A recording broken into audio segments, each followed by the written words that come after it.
You probably think this video is about Burley Grimes. Grimes was the last major league pitcher legally allowed to throw the spitball. He retired in 1934 after putting up a record of 270 wins and 212 losses with a 3.53 ERA.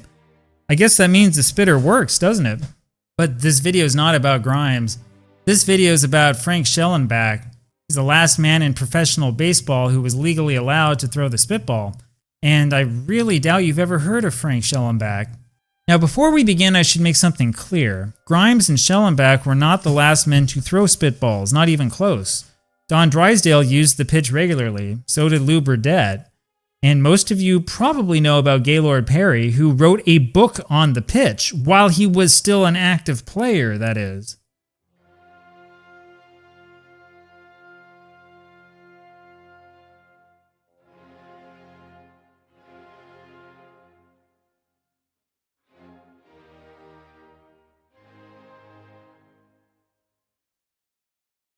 Okay, there are also a lot of misconceptions about spitballs. The spitball, the shine ball, the emery ball, and all those other so-called freak deliveries are not magic pitches that are simply unhittable. They're also not awful, unsanitary abominations from an uncivilized time, though that's the way they talked about it back in the dead ball era. Actually, like the knuckleball, the spitball is a pretty difficult pitch to master. But the nice thing about the spitball is that it's extremely deceiving. My understanding is that it kind of looks like a split-fingered fastball when you pitch it right. It comes in straight and then just dies. Okay, there are also a few misconceptions about how to throw it. Despite the rumors that you've heard, I really doubt pitchers would lick the ball before throwing it, especially back in the old days where the supply of baseballs was limited and you had like dirt and mud on it. My understanding is that all you need is a little bit of moisture on your two fingers, kind of like that, and a lot of practice to master it. If you read Gaylord Perry's book, you'll understand that the spitball is more a psychological tool than anything else. That's really true of all of those freak deliveries, by the way. Mike Scott used this psychological advantage brilliantly back in the 1986 NLCS. The Mets were so obsessed with collecting balls that he pitched that they thought were scuffed in the same place that they paid little attention to figuring out how to actually hit him.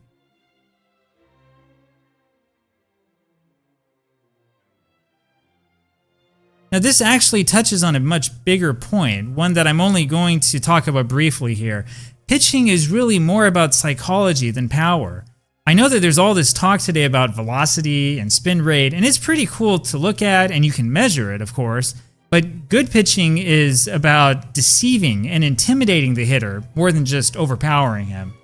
By the way, I think that's the reason why some of the better spitball pitchers were able to pitch for such a long time, because they didn't have to go throw their arm out all the time. Now, Frank Shellenback is probably the most interesting spitball pitcher of all time. Most historians seem to agree that the spitball became widely used in the major leagues starting in 1904. This is either due to Elmer Strickland or Frank Corridon. Ed Walsh was the first real master of the spitball, and as you know, he won 40 games for the White Sox back in 1908.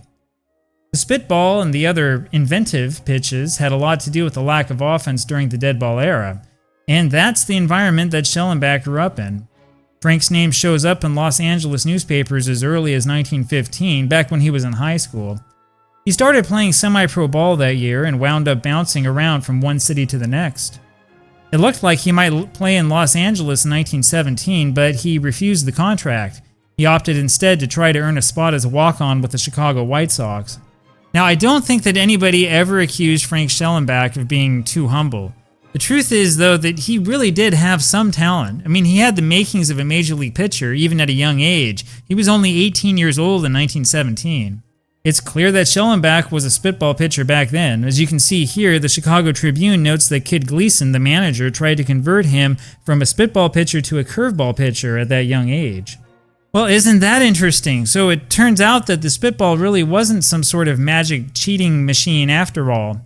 Now, Shellenback later claimed that he learned the spitball from the other White Sox pitchers in spring training, but I think that's pretty clearly not the case. It takes a long time to learn how to effectively throw a spitball. There's just no way that he would have picked that up in a couple of weeks. The White Sox signed Shellenback and sent him to Providence. He eventually wound up in Milwaukee, but he was back with the big club in 1918. His best game that season was this one on August 7th at home against the Yankees. In only an hour and 23 minutes, he shut out the Yankees on 9 hits. The kid came back in 1919, but was not so effective. He was sent to Minneapolis to train a bit more. But by early 1920, Shellenback was homesick. He wanted to go back to LA, and so he talked the White Sox into selling him to a Pacific Coast League team. Shellenback was not sold back to Los Angeles. Instead, he was sold to Oakland. He refused to sign for Oakland and wound up in the end playing for the Vernon Tigers. They were a team down in Los Angeles County. In the meantime, something happened that would change the course of his career forever. The major leagues banned the spitball before the 1920 season.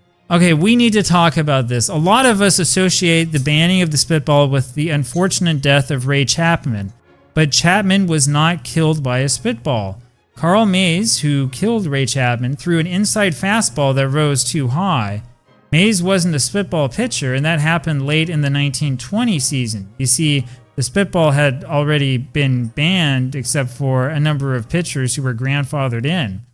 We tend to associate the death of Ray Chapman with the banning of the spitball in our collective memory, but the truth is that those two events were totally unrelated. Shellenback was a spitballer, of course. Now, the American and National Leagues allowed a select group of established spitball pitchers to continue throwing the delivery for the rest of their careers. That's how Burley Grimes kept throwing it into the mid-1930s. But Shellenback wasn't given that exemption in the major leagues because he wasn't in the major leagues. He was allowed to use it, however, in the Pacific Coast League. You see what I mean about it being so hard to master?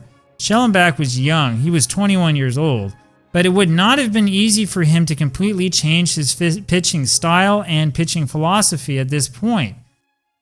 Everything that he was doing as a pitcher was based off of his ability to throw the spitball and the fact that the batter knew that he could throw the spitball, the same as every other spitball pitcher in the history of the sport. And so, after refusing to play in the PCL earlier in his career, Shellenback now had to commit himself to a lifetime of playing in the Pacific Coast League. Shellenback pitched in California from 1920 through 1937 for a variety of teams.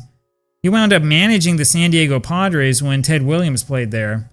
After World War II, Frank got a gig as a pitching coach for the New York Giants.